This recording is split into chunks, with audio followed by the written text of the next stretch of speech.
สบายดีอาจารย์น้องซื้อนางกัตนาเสนจักรเป็นนักศึกษาการแพทย์ปีหนึ่งมือนี้แม่นจะมาสาธิตวิธีการซักยาบนกระโพกขั้นตอนทั้งนี้แม่นเท่าจะมาศึกษาข้อมูลของคนเจ็บก็คือนำเอกสารไปหาคนเจ็บโอ้ล่มทักทายสบายดีด้วยสบายดีแม่เสียงเด้อยู่บ้านเมืองใดแคว้งใดเขาหมอได้จักมือแล้วด้วยหลังจากนั้นเท่ากับมากวดเบิ่งยาที่ทานหมอหายนอมันตรงกับใบเอกสารของเฮาหรือบอแล้วก็นำมาทีหลอกของเฮาแล้วก็มากวดสอบเบิ่งอุปกรณ์ว่าครบถ้วนแล้วหรือบอจากนั้นเฮาก็จะไปล้างมือหาขั้นตอน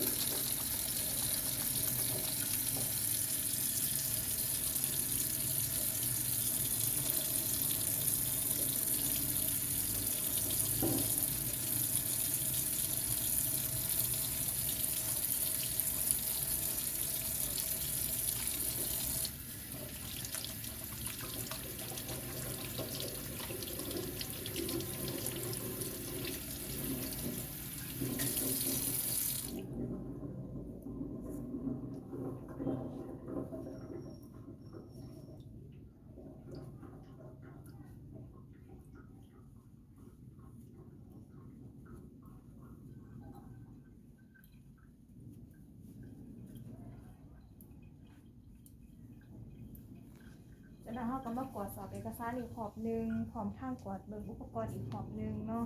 แล้วก็มาเริ่มใส่ถุงมือ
แล้วก็มาเบิ่ง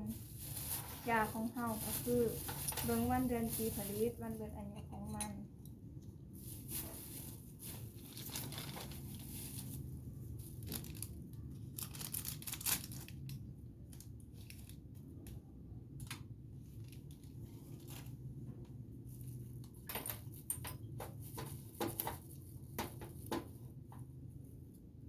ที่มันดูดเปอร์เซ็นต์เดียวกัน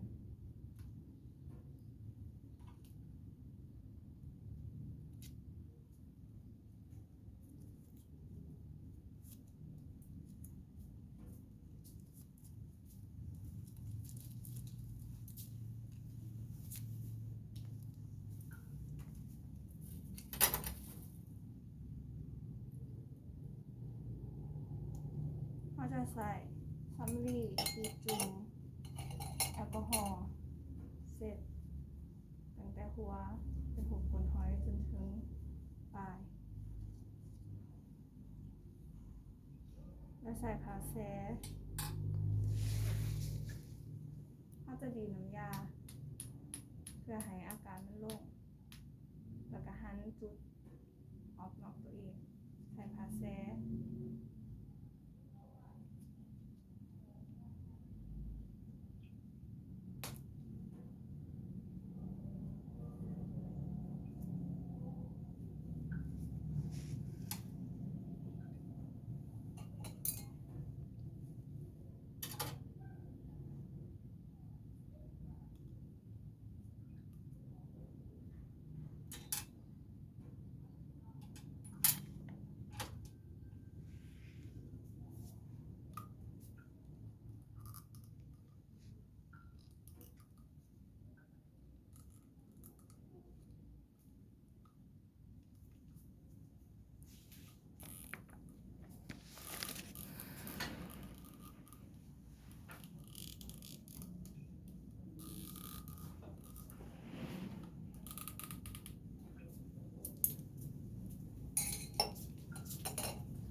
จะหัน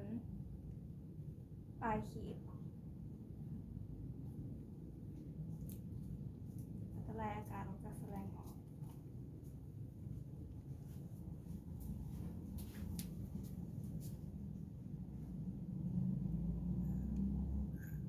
ดูตามปริมาณที่ได้คำนวณไว้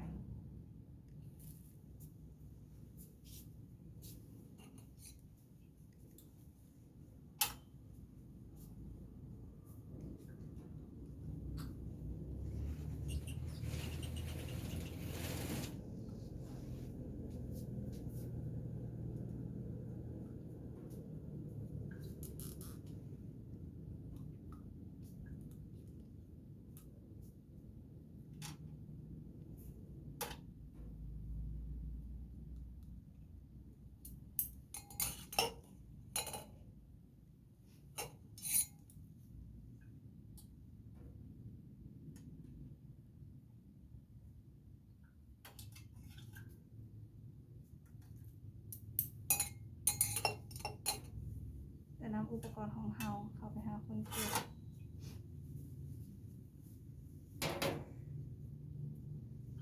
การแบ่งสะโพกแม่นเขาจะแบ่งเป็น4ส่วนเนาะจากกระดูกอิลิอาคากระดูกซักคอมจากซักคอมลงไปหากกซิดแล้วไปตามห้อยพับของกดแล้วก็ขึ้นมาหาอิลิอาคืนแบ่ง4ส่วนซัก1/4ทำความสะอาดบริเวณที่จะซัก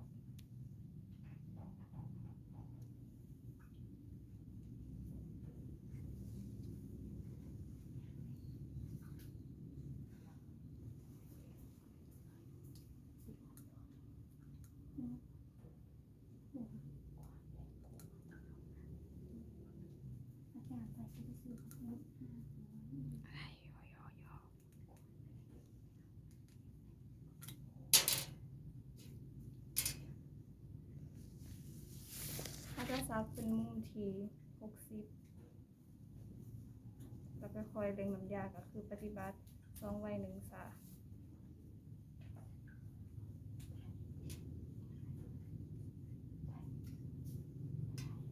มาหอขั้นตอนนี้แม่นเฮาจะแนะนำให้คนเจ็บบ่ให้เอามือไปเนียนเนาะเพราะว่าตอนนี้แม่นยามันกำลังออกฤทธิ์อยู่บ่ควรขยับตัวแห้งเพราะว่ามันอาจจะเฮ็ดให้เกิดมีผลข้างเคียงเวลาที่เฮาแบบลุกไวโผหรือว่าอิหยังมันจะเฮ็ดให้เฮารู้สึกเมื่อยหรือว่าวินหัวได้เนาะจากนั้นก็มาเก็บเนี่ยอุปกรณ์ของเฮา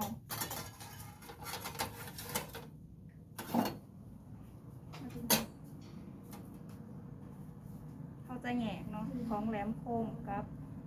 เข็มแล้วก็บอลซักยาของแหลมคมนะคะยาของเราขิมไว้ให้ถือบอลแต่มา3 มือ